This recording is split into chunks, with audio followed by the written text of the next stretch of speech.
2 semaines déjà que l'école béninoise a rouvert ses portes. Alors que certains ont commencé à suivre les cours avec assiduité, et bien d'autres, par contre, malheureusement, des dizaines de milliers d'enfants, du fait des caprices de la nature, ont encore du mal à aller à l'école. Victimes des inondations et de la montée des eaux. Comment définitivement pallier ce phénomène cyclique qui empêche des milliers d'enfants d'accéder aux cours? Eh bien, on en parle dans le décryptage avec les confrères. Et comme vous le savez, à l'heure de la transition écologique et de la montée en puissance des énergies renouvelables, le besoin en main-d'œuvre du secteur de l'énergie va crescendo. Nonobstant les filières habituellement mises en avant comme l'éolien et les photovoltaïques, eh bien la fabrication des lampes et kits solaires apparaît aujourd'hui comme une véritable opportunité d'emploi. On en parle avec un spécialiste dans le dossier de la semaine. Bienvenue à vous si vous nous rejoignez. Vous êtes bel et bien sur votre émission Week Echo. Tout de suite, on part pour le mini-journal.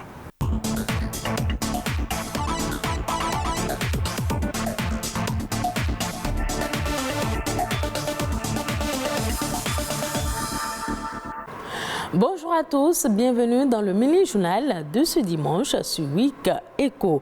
Le ministère de l'Agriculture, de l'Élevage et de la Pêche a procédé mardi dernier au lancement de sa plateforme de formation en ligne. MAEP e-Learning, une destination de premier plan pour les cours en ligne censée permettre au cadre du dit ministère de développer leurs compétences en lien avec les services du secteur agricole. C'est une action réalisée dans le cadre du programme d'appui au développement durable du secteur agricole. Les précisions avec Bruno Rotekbo et Ulvaïs Balogun. L'amélioration des compétences du personnel du ministère de l'Agriculture, de l'Élevage et de la Pêche est aujourd'hui plus que jamais un impératif. Cela pour favoriser la mise en œuvre efficiente des politiques et réformes engagées pour faciliter l'accès aux services du secteur agricole. Pour le renforcement des compétences professionnelles et l'apprentissage en situation de travail du personnel du ministère, il a été retenu de conduire la mise en œuvre du plan de formation suivant 3 modes d'apprentissage: la formation active, la formation action et l'auto-formation pour certains modules du plan de formation. Et pour atteindre cet objectif, il est apparu nécessaire de doter le ministère d'un outil durable d'apprentissage et d'appropriation des concepts liés au secteur agricole. C'est ce qui a justifié la conception et du développement d'une plateforme d'enseignement à distance capable d'intégrer les contenus pédagogiques à toutes les formations spécifiques dans le plan d'amélioration des compétences du ministère. Ce nouvel outil de formation en ligne répond aux enjeux de digitalisation du ministère de l'Agriculture.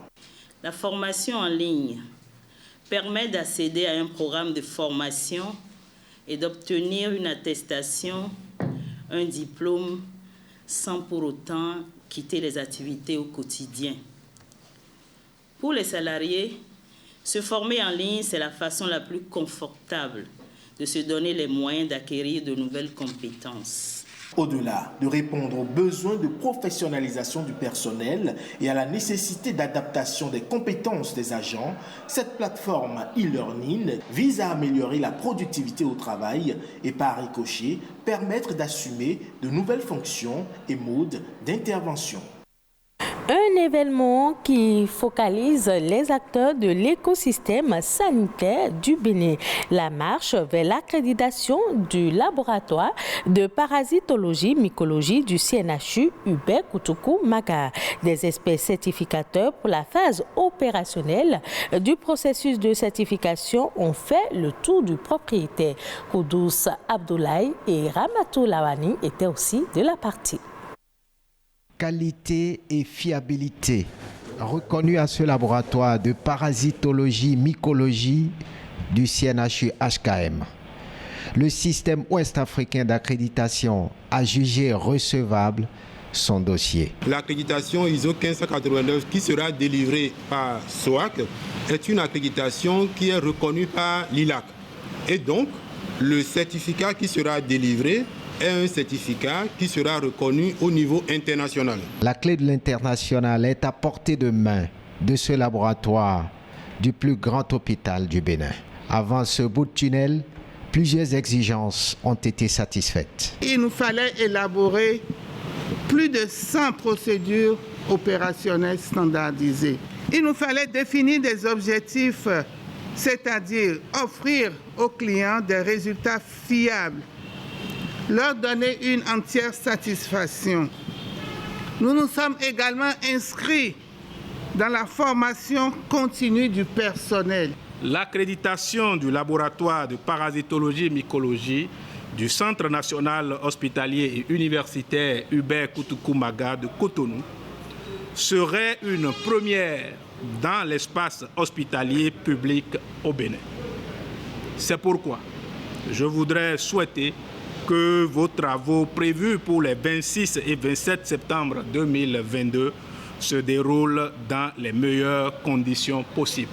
Le laboratoire de parasitologie mycologie du CNHU-HKM se fait une place à l'international.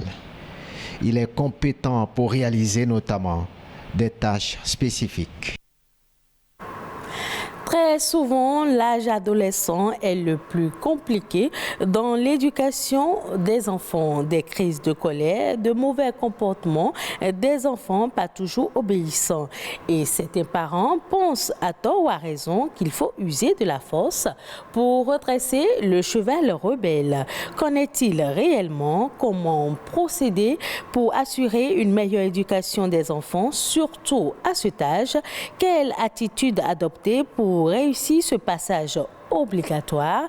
À travers le reportage qui va suivre, Louis Koudogbo et Reine Enrouira ont recueilli quelques avis de part et d'autre. L'adolescence est une période de transition entre l'enfance et l'âge adulte, une période faite d'incompréhension, d'incertitude et surtout de crise. Si l'enfant a trouvé une période là, j'ai dit à sa maman de lui faire comment arranger ça, quoi. Parce que ça, ce n'est pas affaire de papa. Je le suivais. Je l'ai appelé un soir, je lui ai dit maintenant, reste là. Là où tu es maintenant, là, tu es déjà une femme. Parce que ce que tu as trouvé là maintenant, quand tu ne sais pas calculer, et si quand un garçon te rapporte maintenant, tu vas tomber enceinte et c'est fini. Or, je veux que tu avoir tes diplômes. Les hommes, les garçons, je leur dis toujours, il ne faut pas faire du désordre, il ne faut pas être pressé de quelque chose. La crise d'adolescence suscite beaucoup d'interrogations, voire une certaine appréhension chez les parents. C'est un passage inévitable durant lequel le rôle parental est mis à rude épreuve. Il y a des états de la vie qu'il faut célébrer. Par exemple, quand l'enfant a 7 ans, on appelle ça carrefour de la première crise de l'enfant. Mais c'est l'âge auquel l'enfant a la connaissance du bien et du mal. Il faut célébrer cela. Faire asseoir l'enfant, lui parler, lui dire à partir d'aujourd'hui, tu peux savoir ce que tu fais.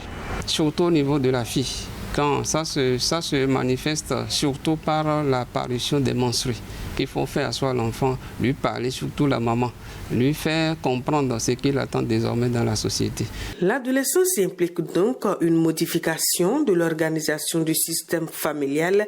Pour y faire face, il est conseillé d'établir des limites.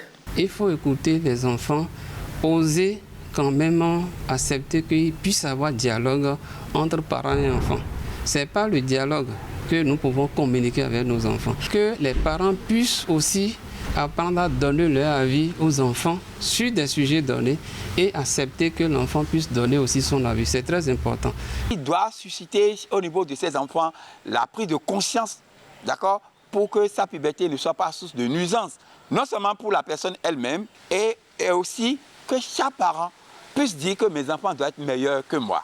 S'il ne fait aucun doute que l'adolescence est une phase compliquée pour tous les changements qu'elle implique, tant pour les jeunes que pour les familles, une place de choix doit être accordée au conseil, au dialogue et à l'échange de points de vue.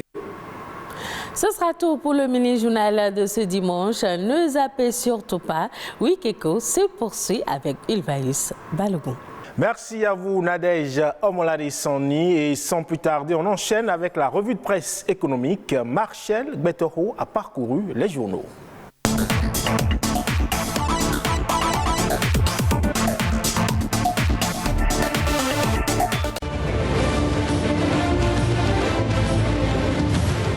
la revue économique, bonjour.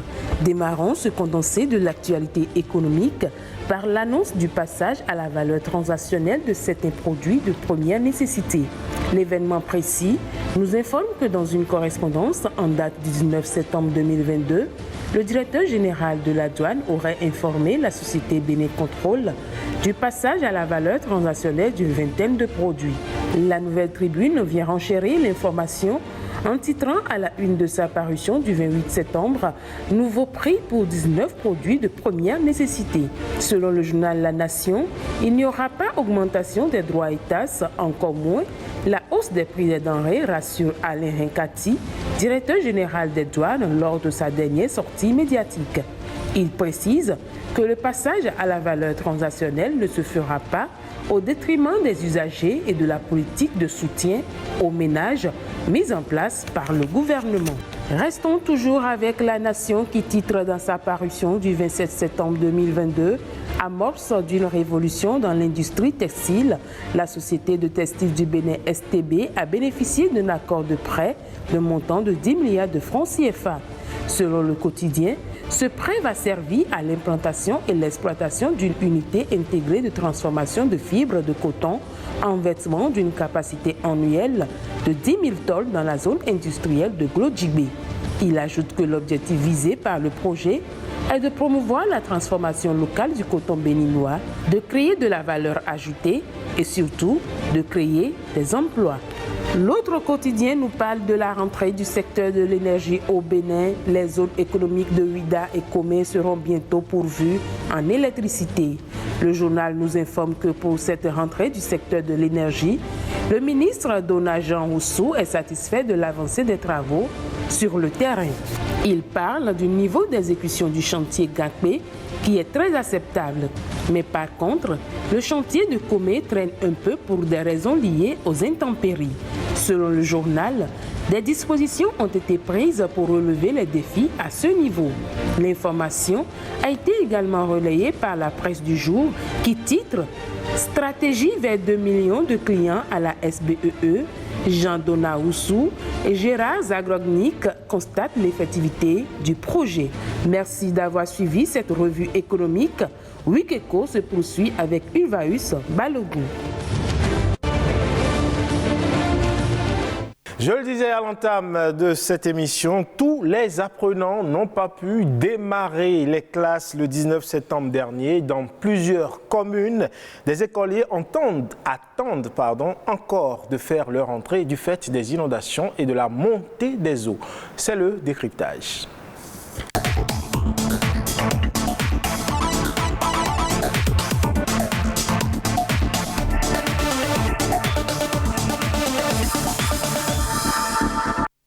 En plateau, avec moi, les confrères déjà installés. Moïse Dosoumou. Moïse, bonjour. Bonjour Ulvaeus, bonjour chers amis téléspectateurs. À côté de Moïse, Gabin Goubi. Gabin, bonjour. Bonjour Ulvaeus, tout le plaisir de retourner avec votre plateau. Absolument, un plaisir. Alors, chers confrères, je le disais, cela fait quelques jours maintenant qu'on subit de plein fouet les affres de la pluie, si on va dire ça comme ça. La reprise des classes bénies par Dieu avec une reprise les pieds dans l'eau. D'abord, il faut commencer par dire que ce n'est pas une situation nouvelle, ce n'est pas un fait nouveau. Le phénomène est cyclique. La crue embrase certaines communes tout au long de l'année. Mais il s'est fait que cette année, spécifiquement, les précipitations qu'on a enregistrées dans la partie septentrionale du pays ont atteint un volume un peu élevé. Ce qui fait que du coup, d'autres parties du pays, notamment la partie méridionale, certaines communes, on parle de la commune de Zerelando, d'Atiémé, Agégué, Soava, c'est des communes qui habituellement subissent, font face au phénomène. Même si aujourd'hui, une alerte, on est en train d'aller pratiquement dans une alerte rouge où le niveau des eaux est carrément beaucoup alarmant. Donc je pense qu'il faudrait quand même que on se dise que c'est un phénomène qui n'est pas nouveau, mais tel que ça se fait là, tel que ça se vit au niveau des populations, il y a beaucoup à craindre parce que ça a déjà enregistré. Si on s'en tient aux statistiques, au moins 16 ou une vingtaine de morts en tout cas. Donc c'est dire le niveau auquel le phénomène est alarmant. Je pense que dans la suite du débat, on reviendra sur les détails. On va revenir sur les détails. Moïse, Gabin le disait tantôt, c'est un phénomène cyclique. Mais comment comprendre qu'on ne puisse pas décaler la date de la rentrée, de la reprise des classes, quand on sait qu'on est dans une période habituellement où il y a la montée des eaux, il y a les inondations, il y a les précipitations et autres? Moi, je pense que ce serait compliqué de décaler, parce que si on doit décaler, c'est qu'on va pousser vers novembre, décembre. Et ça fait que les examens iront en août-septembre. Est-ce que c'est la bonne méthode? Et même généralement, la rentrée, c'était en octobre, genre le 5, voire le 10 octobre. Encore que ça veut dire 6 ans qu'on a la rentrée en septembre. Et ça se passe en octobre, le même phénomène va se reproduire. Parce qu'actuellement, c'est même la petite saison des pluies dans la partie méridionale. Mais pourtant, ce sont des fortes pluies qu'on enregistre. Et ces pluies accumulées aux fortes pluies enregistrées dans le nord, vous voyez que tout ce que ça draine comme effet collatéraux. Je pense que la solution, ce n'est pas forcément de décaler, mais c'est de faire en sorte que les populations sinistrées qui vivent dans ces régions-là ne soient pas affectées pour autant et que leurs enfants puissent aller paisiblement à l'école, quel que soit le temps qu'il fait. Je pense qu'il faut tendre plutôt vers là. Parce que la nature, quelles que soient les conditions difficiles qu'elle offre à ceux qui résident dans telle ou telle partie du territoire, je pense que toutes ces parties sont appelées à être domptées. Il y a des gens qui vivent dans l'Alaska. Il y a des gens qui vivent dans l'eau 24 heures sur 24. Ce n'est pas pour autant que, parce que c'est compliqué, qu'il faut abandonner. Il faut pouvoir trouver des solutions idoines à ces milieux-là, parce qu'on ne peut pas déplacer toutes ces populations de leur environnement. Donc il faut pouvoir contextualiser et voir ce qu'il faut faire selon le type de milieu, afin que les gens y soient maintenus en sécurité et vaquent normalement à leurs activités. Pour ce qui est de l'école, on a constaté, chaque année c'est comme ça. Et le drame, c'est qu'on répercute justement le faible niveau des apprenants de classe en classe. L'année scolaire normale, c'est 9-8 mois, disons 8 mois, pour rester réaliste. Mais des gens sont à la maison 2 mois sur les 8 mois, à cause des crues, des précipitations, des choses. Et pendant ce temps, les autres camarades des autres contrées du pays vaquent normalement à leurs occupations. Plus encore, ceux du privé, dès le premier jour de l'année scolaire, ils démarrent les cours en trombe. Le public traîne les pas, ceux qui sont dans cette situation traînent davantage les pas. Mais in fine, ils vont tous aux mêmes examens, aux mêmes évaluations. Et ils passent d'année supérieure en année supérieure dans ces conditions. Quels sont les types de citoyens conformes? Et 5, 6 ans, 10 ans après, on s'étonne de voir des résultats catastrophiques, soit aux examens, soit de voir des gens qui ont le bac, mais qui tiennent à peine debout en termes de niveau. Mais est-ce que ce que vous évoquez là n'est pas aussi un problème d'anticipation, ou plutôt de manque d'anticipation? Quand on sait que c'est une période où il pleut, généralement on devrait déjà anticiper on a la date de la reprise des classes qui est connue au moins 1 an à l'avance. Donc on peut anticiper. Par exemple, des écoles à Cotonou, à Didier, qui n'ont pas les places là. J'ai vu une école primaire à Didier, dans ce Cotonou-là, mais qui est à peine à 1 jet de pierre de l'eau du lac. Même en période de non-crue, une école primaire ne peut pas rester dans ces conditions, ce n'est pas possible, en temps normal. Mais voilà qu'on a implanté l'école là. Donc imaginez toute l'année, ces enfants sont exposés à l'eau, même si c'est leur milieu. Donc c'est pour ça que je disais qu'il faut trouver les solutions idoines adaptées à chaque type de milieu, pour que quel que soit ce qui se passe, que les gens puissent vaquer normalement à leurs occupations. Ailleurs, ça a été fait, les gens ont dompté leur milieu. Ce n'est pas de gros moyens, c'est une question d'anticipation, comme vous l'avez dit, mais aussi de réalisme et d'adaptation justement selon les circonstances qui surviennent.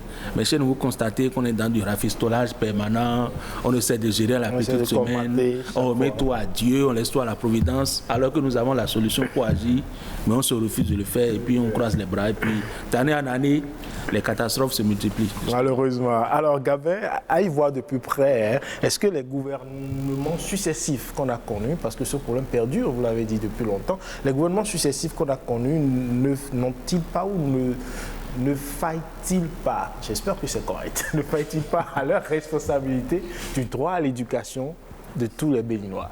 Oui, si on tient compte des facteurs que le confrère Moïse Dossoumo a décrit et que je partage en partie, je pense que quelque part on a manqué d'anticiper sur un certain nombre de choses. On a manqué de conférer toute l'importance, toute la sensibilité qu'il faut à ce problème-là.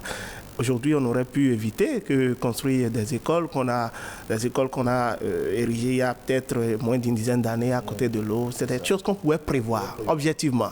Au-delà, n'est-ce pas, du caractère naturel de la chose, du phénomène, je pense qu'il y a une part de responsabilité de nos gouvernants qui ont manqué peut-être d'associer des spécialistes, des géographes, qui ont peut-être manqué d'intégrer un plan d'urbanisation cohérent dans tout ce qui se fait là. Maintenant, au-delà de ça, il n'y a que le système éducatif est universel, ça doit être unique pour tout le monde. S'il y a des localités qui peut-être vivent le phénomène de façon cyclique, on pourrait déjà prendre des mesures en amont pour leur éviter, n'est-ce pas, de rester à la maison ne serait-ce que 2 ou 3 mois. Parce que là, il se suffit que, tel que le truc évolue, les établissements ou écoles qui sont affectés vont commencer les cours au plus tôt mi-novembre.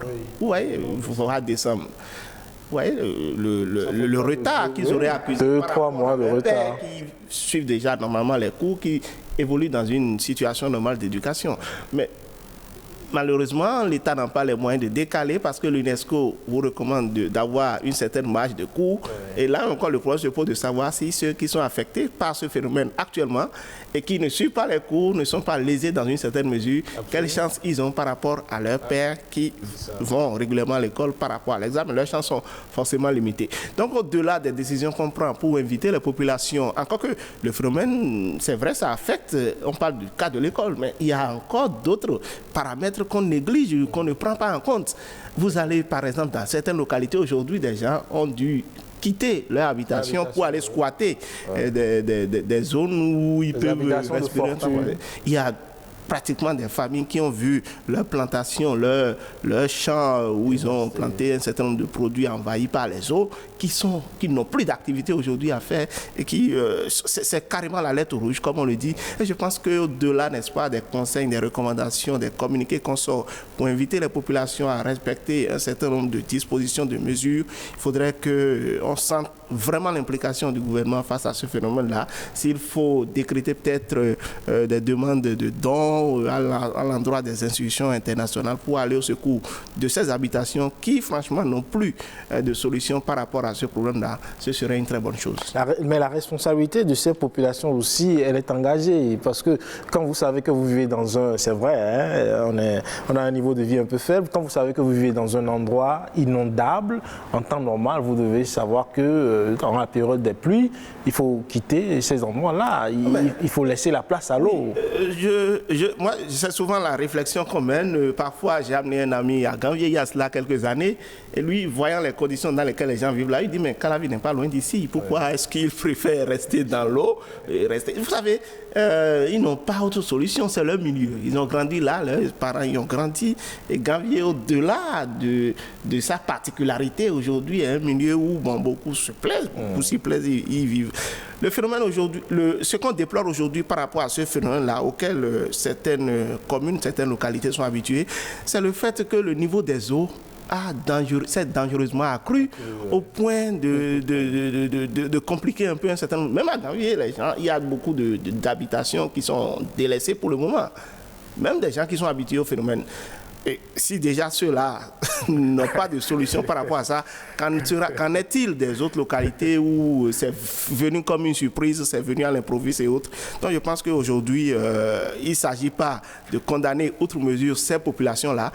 Ce qu'on peut leur reprocher, c'est de ne pas peut-être avoir suivi, tant soit peu, les mesures que le gouvernement a prescrites pour limiter, n'est-ce pas, les cas de décès qu'on a déplorés depuis quelques ans. Alors Moïse, Gabin l'évoquait tantôt, hein, l'éducation de qualité qui prend ici un coup, l'ODD 4 qui est fortement mise en danger, notamment chez nous avec ces populations. Et que dire encore du risque que prennent ces apprenants qui vont jusqu'à affronter ces eaux-là dans des barques de fortune. On a pu voir des images tristes à cet effet. Oui, c'est déjà arrivé plusieurs fois où toute une famille entière disparaît parce que la barque a chaviré, des enfants, 5 enfants d'un même père, d'une même mère disparaissent comme ça. C'est arrivé plusieurs fois, on connaît ça. Mais il faut dire à la décharge de ces populations-là qu'elles subissent aussi, bien qu'elles soient dans des zones inondables fortement exposées, qu'il y a aussi les effets pervers des changements climatiques.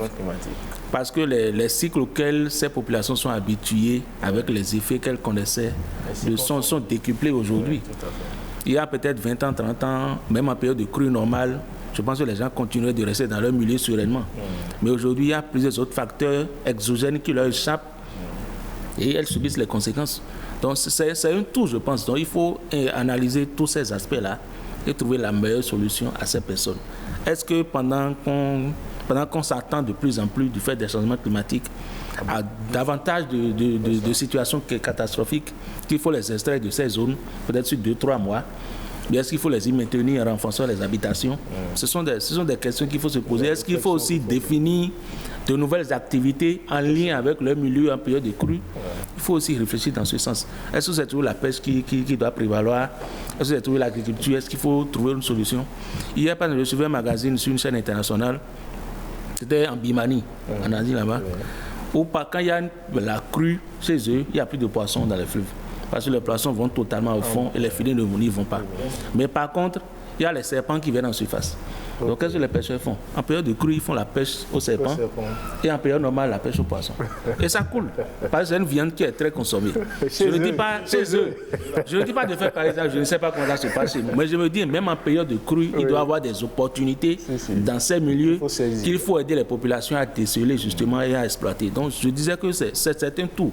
Il faut prendre ça seulement par un bout et se dire, bon, c'est des gens têtus qui ne veulent pas quitter leur milieu. Mais s'il n'y a pas l'accompagnement qu'il faut, qui n'ont pas la lumière nécessaire, des gens qui ne connaissent que l'eau, qu'est-ce qu'ils vont faire sur la terre ferme si on ne les guide pas?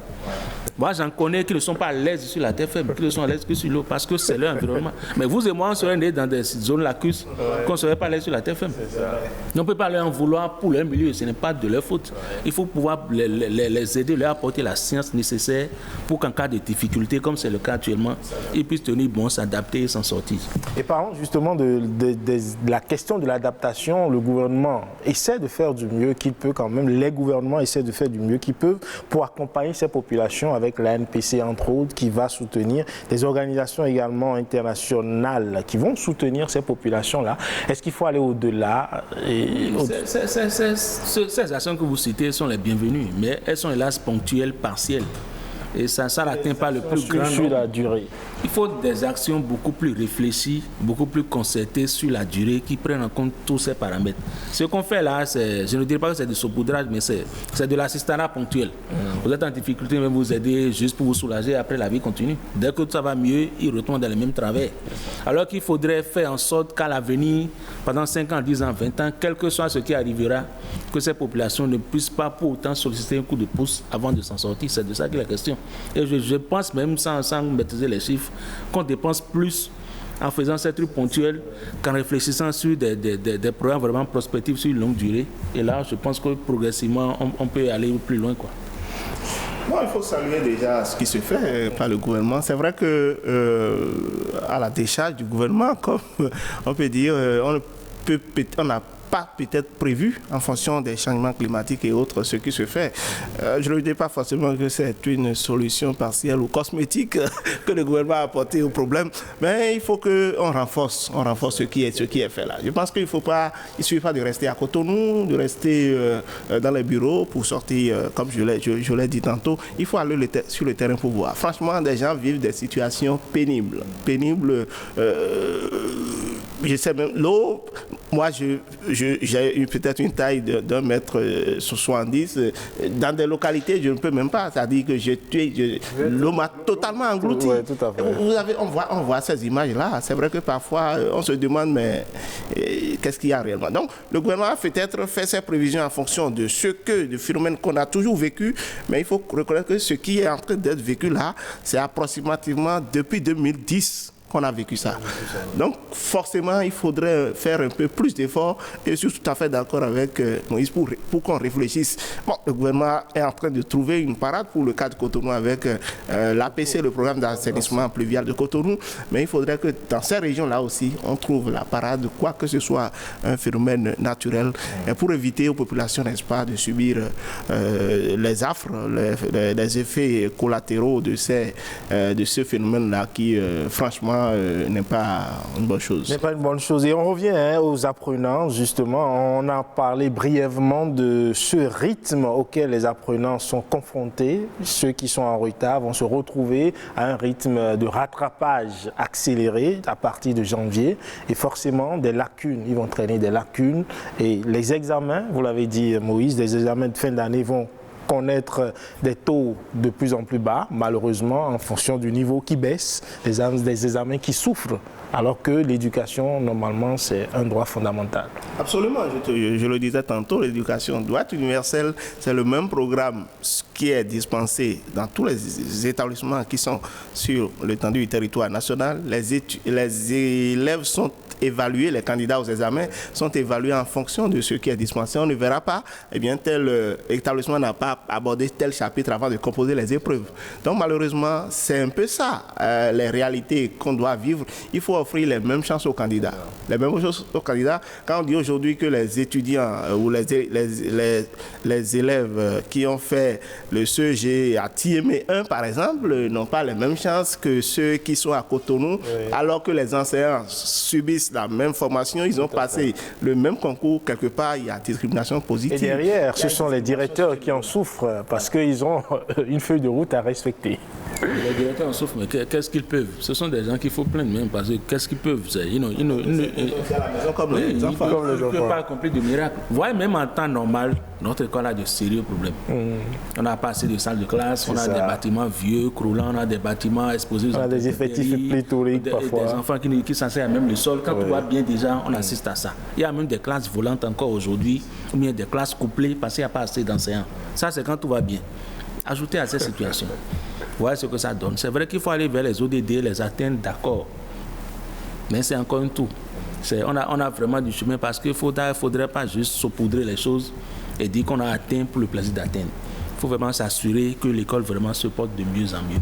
Certes, des efforts se font, il faut l'avouer, comme ça a toujours été fait par le passé d'ailleurs, mais il faudrait aller vraiment beaucoup plus au-delà de ça, pour qu'à terme, qu'à défaut de l'équilibre, qu'on ait tout au moins l'équité dans l'éducation. Que quel que soit le milieu dans lequel il se trouve, qu'un enfant soit sûr, dès qu'il est inscrit à l'école, d'y passer le temps qu'il faut, d'assimiler. Parce que vous voyez, même en situation normale, tous les enfants n'assimilent pas en même temps. Tout à fait. Il y en a qui sont très rapides, d'autres qui sont un peu lents, d'autres qui sont encore très lents, qu'il faut suivre de manière particulière. Mais vous voyez, dans ces milieux-là, les enfants lents, qui va s'en occuper? L'enseignant est déjà pressé de rattraper. Donc les enfants qui ne comprennent rien à rien sont juste là comme des spectateurs. L'enseignant évolue à son rythme. Et à la fin, tous ceux-là maintenant sont laissés sur les carreaux. Donc c'est encore des problèmes qu'on prépare pour l'avenir. Et ceux-là, demain, quand ils verront leurs camarades qui comprennent plus vite réussir davantage, ils seront encore plus frustrés. Donc c'est tellement de problèmes qu'on veut résoudre sur des problèmes qui existent déjà. Donc il faudrait c'est pour ça que j'insistais sur le fait de mettre le tout ensemble et que selon les milieux, qu'on trouve la solution pour que tout se passe au mieux, même en cas de catastrophe. Merci, chers confrères. À défaut d'avoir l'égalité dans l'enseignement, qu'on veille tout au moins à avoir l'équité. C'est ce que je retiens de vos propos. Merci, chers confrères Gabin Goubi, d'être passé sur ce plateau. Moïse Dosoumou, merci également d'être passé. On installe le dossier de la semaine.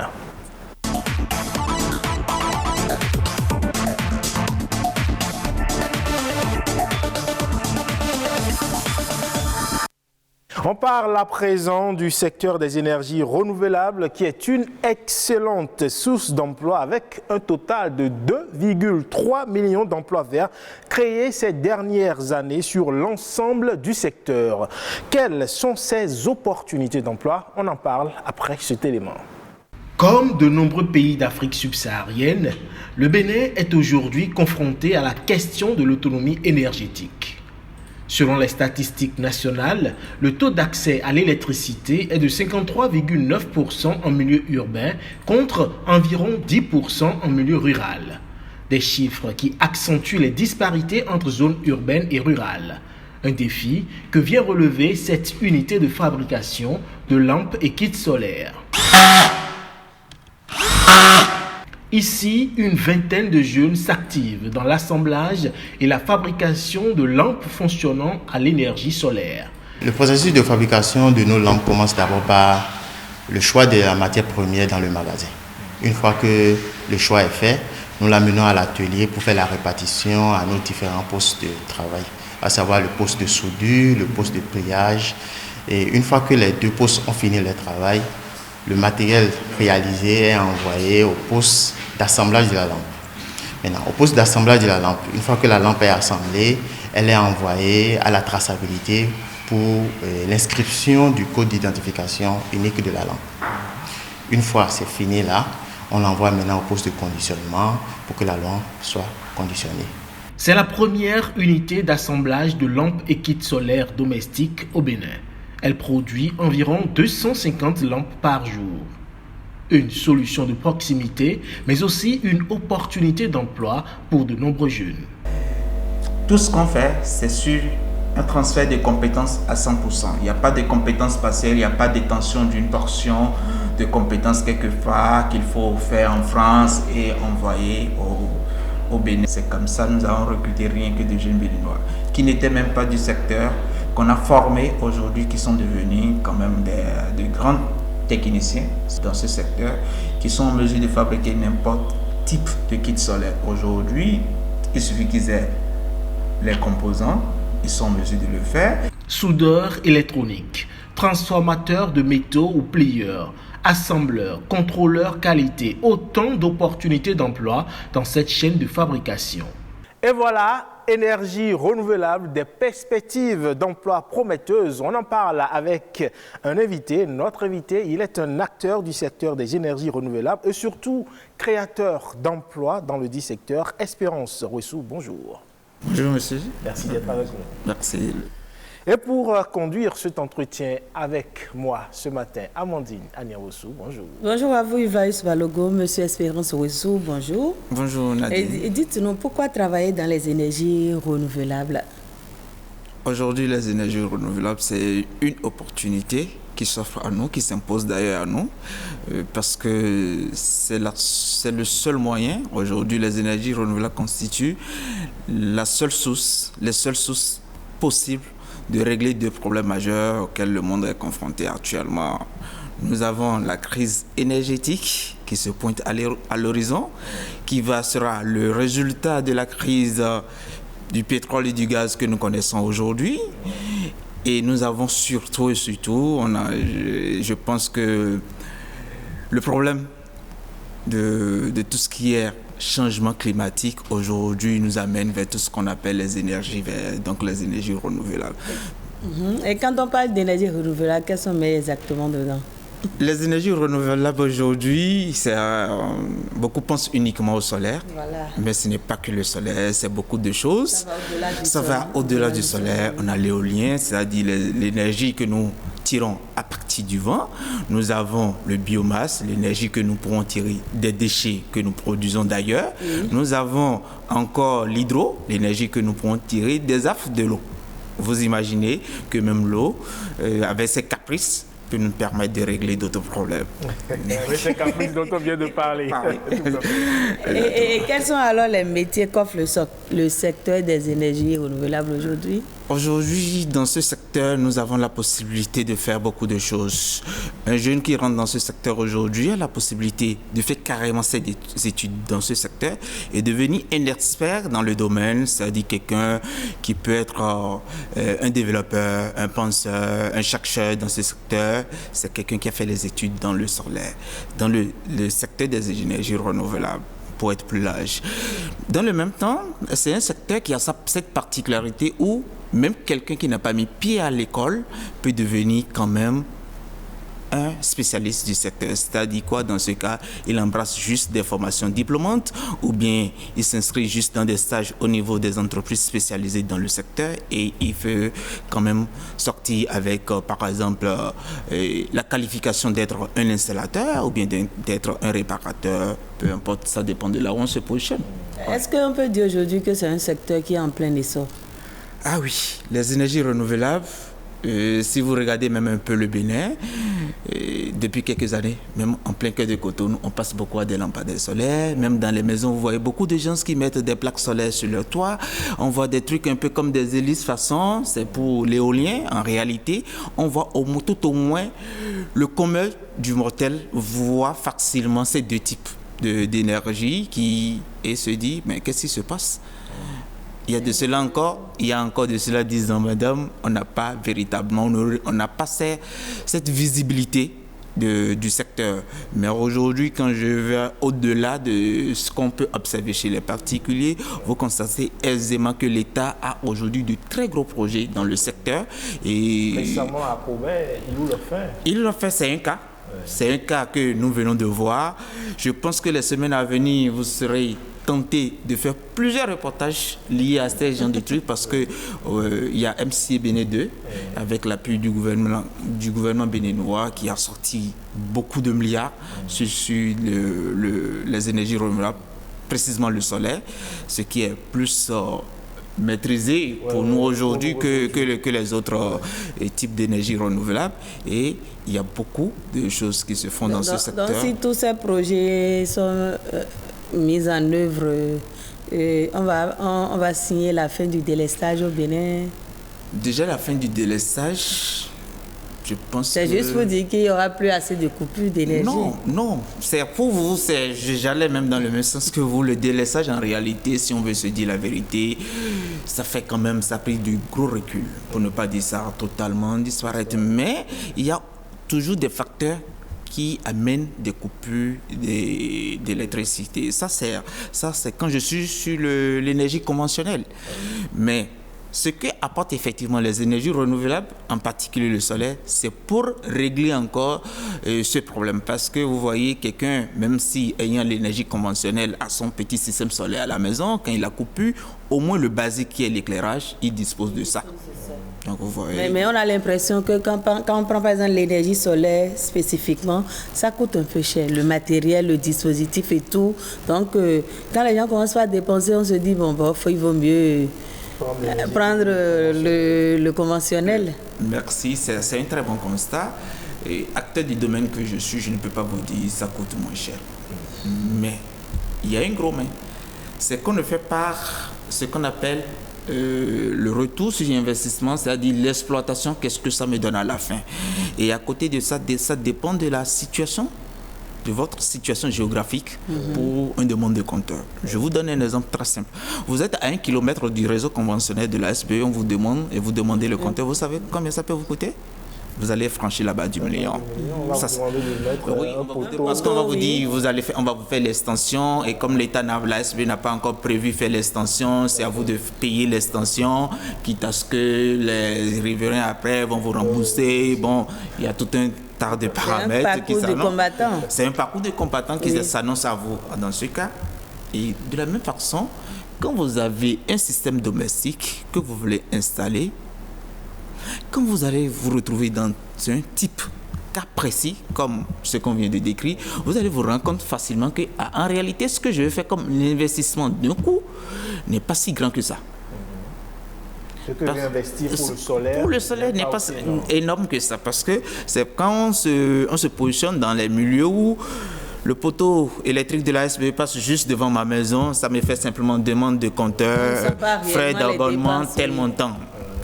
Mais on ne sent pas ce que l'État et la SBE avaient dépensé pour que le réseau passe devant sa maison. On ne fait pas ce petit calcul. Du coup, on se dit, bon, c'est trop cher. Allez demander à quelqu'un qui a vraiment même les moyens, qui est à Cotonou, par exemple, qui décide d'avoir un système solaire chez lui, dans sa ferme, mais dans son village où il n'y a pas du tout l'électricité. Demandez-lui le coût, il va vous dire que ça ne coûte rien. Parce qu'il sait de quoi il s'agit dans ce cas-là. Et l'avantage, c'est qu'il paraît que ça dure au moins une dizaine ou une vingtaine d'années.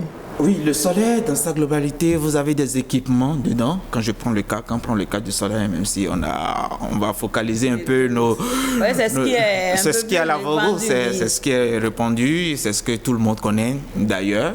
Et quand vous prenez le solaire, vous constatez qu'il y a plein des équipements dedans qui durent au-delà de 10 ans, qui vont jusqu'à 20 ans avant de perdre leur rendement réel.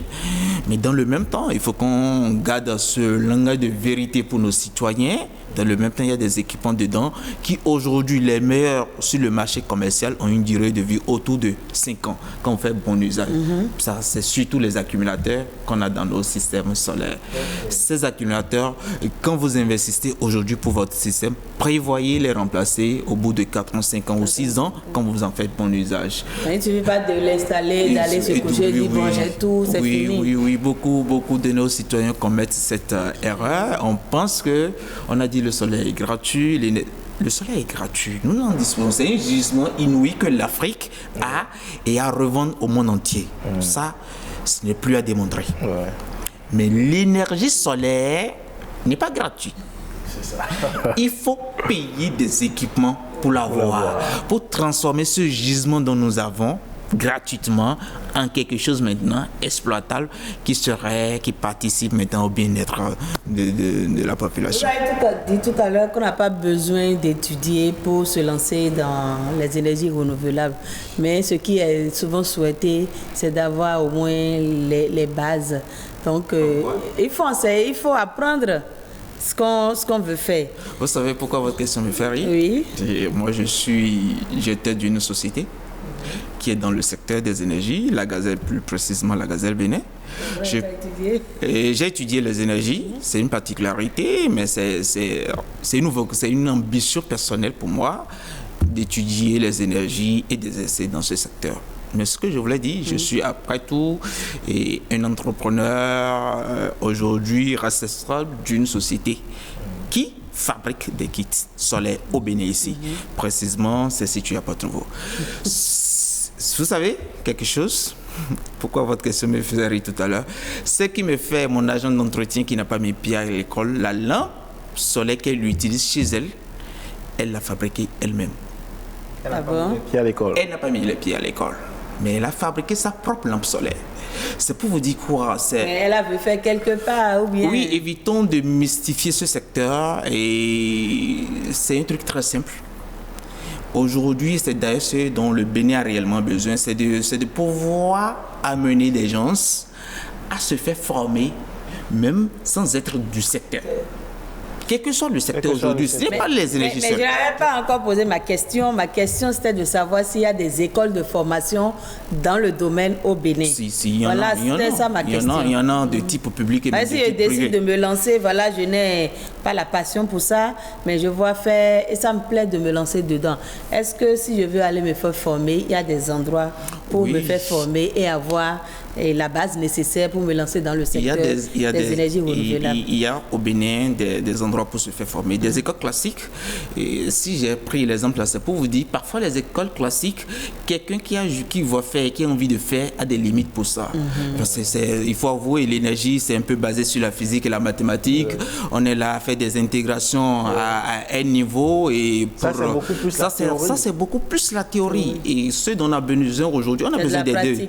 On a besoin des deux d'ailleurs, mais pour ce qui concerne la théorie, on n'en a pas besoin assez. Les experts, on a besoin de quelques-uns seulement pour qu'ils ils accompagnent les décideurs sur les grandes orientations, les grandes décisions dans le secteur. Ce dont le Bénin a réellement besoin aujourd'hui, c'est des gens qui sont capables de toucher à la chose, de pratiquer réellement l'énergie, d'être en mesure de faire, de voir faire et de faire simplement. C'est-à-dire, ceux-là, c'est des gens, c'est juste des formations, un peu comme des formations sur le tard, mais il faut bien cadrer ça pour que les gens ne fassent pas des bêtises comme on le voit aujourd'hui. Voilà, c'est un secteur où, quand vous rentrez dedans, les équipements coûtent un peu cher.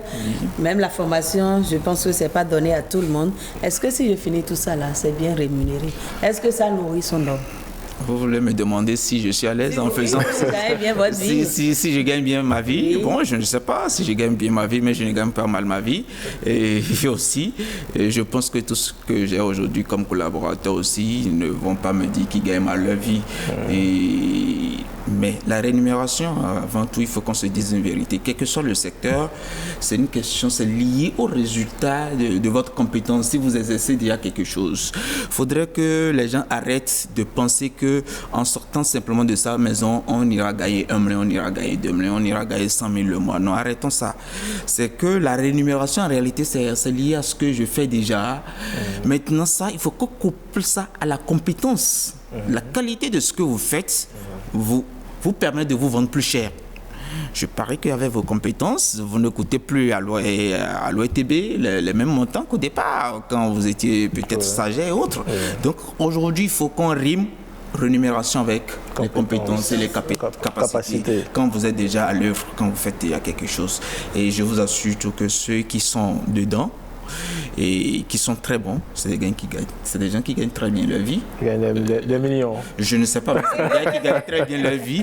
Et à côté, mais il y a un mais. Vous savez, c'est un secteur jeune. Et c'est un secteur très difficile. Voilà. Et c'est un parcours où il faut vraiment avoir le cœur, la volonté, l'envie, le désir, tout y va avec. Mais si vous parvenez à réussir avec la compétence couplée, vous gagnez très bien votre vie. Et la rémunération au Bénin par rapport à ailleurs, je suis sûr que vous allez comparer. La rémunération au Bénin par rapport à ailleurs, c'est pas aussi... On sait que quand vous êtes... et vous faites des travaux manuels ici au Bénin, quand vous allez chez les gens, équipement et tout, on achète, mais quand vous parlez de main-d'œuvre, les gens ne veulent plus payer. Les gens disent, oh, mais c'est trop cher, on ne va pas payer tout ça là, et vous-même, vous allez me prendre ça. Bon, il y a quelque chose que nous allons peut-être essayer d'éviter, ça c'est lié au monde de l'artisanat de manière globale. C'est-à-dire les gens font confusion entre tout ce que je dois payer et la rémunération et ce qui revient à moi en tant que maître d'œuvre. Il faut avouer aussi que par manque de compétences et de connaissances, les gens font mal la facturation à ce niveau. Quand quelqu'un dépense par exemple 1 million pour payer quelque chose, vous voulez installer ces trucs-là, vous demandez à la personne, en tant qu'installateur, maintenant vous demandez à la personne 500 000, il y a quelque chose qui ne va pas. C'est-à-dire les gens ne savent pas forcément définir ce qui est main d'œuvre et ce qui est achat à payer. Donc, quand vous maîtrisez ça, quand même, il y a des ratios raisonnables qu'il faut appliquer simplement. Parce que ce que vous faites, la qualité de votre installation du travail dépend aussi de la durabilité, de la viabilité du système que vous allez installer.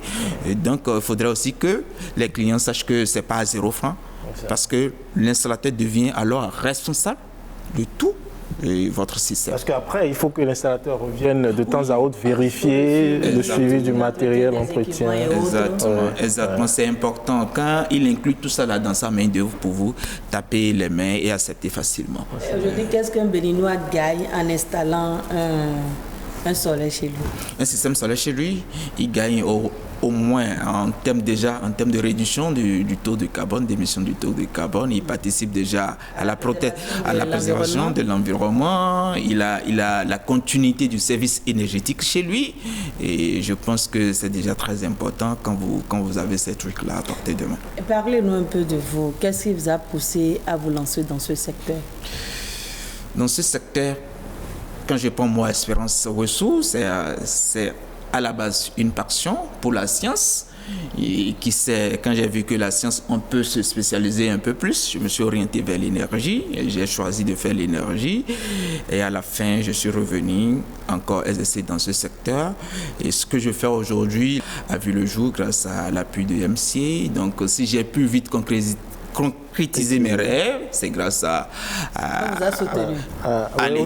au soutien de l'État à travers de l'État et de MCA, à travers le deuxième compact. J'ai pris des gens qui ont fait du commerce, marketing, qui ont fait logistique, qui ont fait rien du tout, histoire, géographie, des trucs comme ça, qui n'ont pas... Les équipements, vous également sur le local? Les équipements, c'est le maillon faible aujourd'hui du système au niveau africain. On n'a pas encore cette technologie d'avoir la matière première véritable. Donc on importe la matière première sur le Bénin, mais tout ce qu'il faut comme chaîne d'assemblage pour avoir le produit fini, ça se passe sur... Donc avec vos activités, on peut dire que vous avez su réduire le taux de chômage dans notre pays?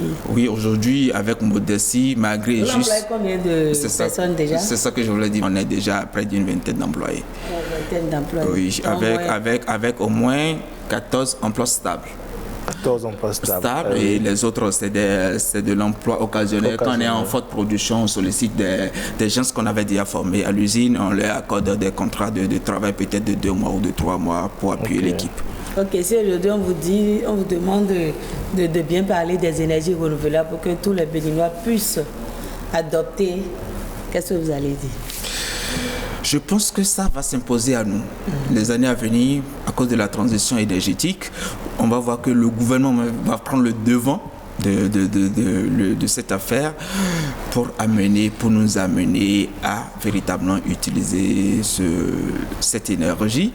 Et comme je le dis, ça s'impose à nous, ça ne fait pas que s'imposer à nous, mais on doit aller vers ça pour pouvoir préserver cet écosystème qui est si cher pour nous. Parce que je pense qu'il n'y a pas quelqu'un qui va vouloir perdre simplement sa vie parce que les changements climatiques s'imposent à nous. Il faut qu'on travaille pour pouvoir maintenant réduire les effets du changement climatique. Et je pense que les énergies renouvelables sont en avant-garde pour cette protection de l'environnement. Espérance Boussou, merci à vous. Merci à vous. Merci Amandine, on l'a compris, les énergies renouvelables, c'est travailler à bâtir un monde meilleur. Merci Espérance Boussou d'être passée sur ce plateau. Merci. On aura l'occasion d'échanger de plus en plus après cette émission. Merci. C'est tout pour Week Echo de ce dimanche que vous pouvez retrouver sur le site de l'ORTB, le www.ortb.bj, également sur nos différentes plateformes digitales, Facebook ou Bénin Business 24 et sur la page Facebook de votre émission Week Echo. Merci à toutes, à tous. À dimanche prochain.